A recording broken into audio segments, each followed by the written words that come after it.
सच्चिदानंद सद्गुरु साईनाथ महाराज की जय। సాయిరామ్. నేను మీ అశోక్ మహారాజ్.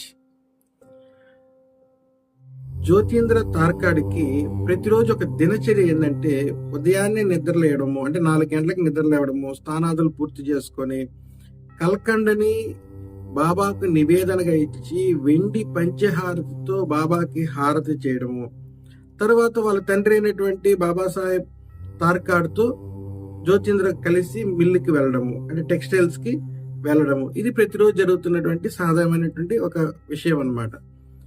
ఈ యొక్క బాబాసాహెబ్ తార్కాడ్కి ఒక ఆలోచన వచ్చింది. షిరిడి సాయినాథుడికి ఒక మంచి కాటన్ తాను కఫ్ని కుట్టడానికి ఇచ్చి పంపించాలనే ఆలోచన వచ్చింది. అది స్వయంగా తన భార్య తన కొడుకే తీసుకొని పోయి బాబాకి అక్కడ కుట్టించి బాబాకి ఇస్తే బాగుంది అనిపించి, ఎందుకంటే వాళ్ళు అప్పట్లోనే బాబాసాహెబ్ తార్కాడికి 5,000 రూపాయలు జీతం, ఇతనికి వచ్చేసి జ్యోతీంద్రకు 2,000 రూపాయలు శాలరీ జీతం అనమాట. అంటే అప్పట్లో 2,000 రూపాయలు అంటే చాలా గొప్ప విషయం. అప్పుడు ఒక పెద్ద తాను ఒకటి తీసుకొని వీళ్ళకి ఇచ్చి పంపిస్తాడు. వీళ్ళకి ఇచ్చి బాబా దగ్గర కుట్టించమని చెప్పి చెప్తాడనమాట. కానీ జ్యోతీంద్రకి మనసు ఒప్పదు. ఎందుకంటే ఇతను ప్రతిరోజు ఉదయాన్నే లేచి బాబాకి ఏదైతే ఇంట్లో హారతిస్తూ ఉన్నాడో, హారతిస్తూ బాబాకి పూజ చేస్తూ ఉన్నాడో అది ఆగిపోతుంది కదా అనేటువంటి ఒక బాధ. దీన్ని గమనించినటువంటి ఈ యొక్క బాబాసాహెబ్ తార్కాడు, నువ్వేం దానికోసం బాధపడబడలేదు, ఆ బాధ్యతను నేను స్వీకరిస్తాను, నువ్వు ఎలా చేసేవో పూజ అదే విధంగా పొద్దున్నే 4 గంటలకు నిద్రలేసి స్నానాదులన్నీ చేసుకొని బాబాకి పూజ చేస్తానని మాట ఇచ్చాడు. జ్యోతేంద్ర కూడా అంగీకరించి షిరిడీకి బయలుదేరారు. అక్కడ షిరిడీకి వెళ్ళారు. షిరిడీలో ఒక 2 రోజులు మంచిగానే గడిచింది. ఇక్కడ 2 రోజులు మంచిగానే పూజ జరిగింది.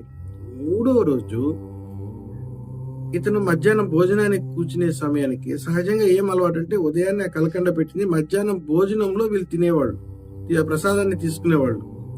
కానీ ఆ రోజు భోజనం చేసేటప్పుడు ఆ ప్రసాదం అక్కడ లేదు. ఎందుకు ఇక్కడ ప్రసాదం లేదు, రోజు నేను తింటున్నాను కదా, తీసుకుంటున్నాను కదా, మరి బాబా ప్రసాదం లేదని కాసేపు ఆలోచిస్తే అప్పుడు గుర్తొచ్చింది, ఉదయం హారతి పూజా కార్యక్రమాలన్నీ చేశాను కానీ ప్రసాదం పెట్టడం మర్చిపోయాను అనేది గుర్తొచ్చింది. అప్పుడు ఇతనికి మనసు చాలా బాధ కలిగి వెంటనే ఒక లెటర్ రాశాడు. నన్ను క్షమించమని చెప్పు బాబాని, ఈ విధంగా తను పూజ చేసేటప్పుడు ఒక అపరాధం జరిగింది, బాబాకి నైవేద్యం పెట్టలేదు అని ఒక లెటర్ రాశాడు జ్యోతీంద్రకి. జ్యోతీంద్ర అదే సమయంలో షిరిడీలో బాబా మధ్యాహ్న హారతి అయిపోయింది, బాబా ఆశీస్సులు తీసుకుందామని చెప్పి బాబా దగ్గరికి వస్తే బాబా అంటున్నాడు, ఈరోజు నాకు బాగా ఆకలేసిందమ్మా, దానికి బాంద్రాలో ఒక ఇంటికి వెళ్ళా, ఆ ఇల్లు తాళం వేస్తుంది, కానీ అక్కడ చిన్న సందు ఉంది, ఎట్టో కట్ట లోపలికి వెళ్ళిపోయినా, నన్ను ఎవరు ఆపల, అక్కడ తిందామని చెప్పి ఎంత వెతికినా అక్కడ ఆహారం ఏమీ దొరకలా, నిరాశతో వెనక్కి వచ్చా అన్నాడు బాబా.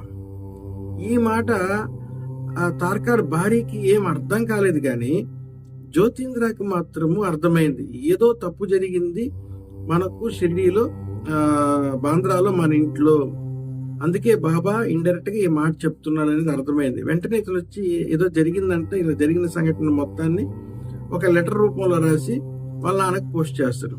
2 లెటర్స్ అట్ ఎ టైం గమ్యస్థానానికి చేరుకుంటాయి.